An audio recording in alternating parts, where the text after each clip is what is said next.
మేడారంలో భక్తుల నిర్లక్ష్యం ప్రమాదాలకు దారితీస్తుంది. మేడారం సమ్మక్క సారలమ్మ జాతర సందర్భంగా కొబ్బరికాయలు విసిరిన ఘటనలో 10 మంది భక్తులకు తలలకు గాయాలయ్యాయి.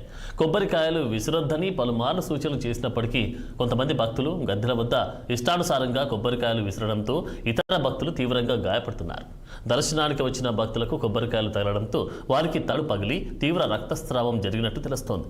దీంతో అక్కడే ఉన్న రెస్క్యూ సిబ్బంది గాయపడిన వారిని వెంటనే బయటకు తీసుకువచ్చి ప్రథమ చికిత్స అందించి తదుపరి స్థానిక ఆసుపత్రి తరలించారు.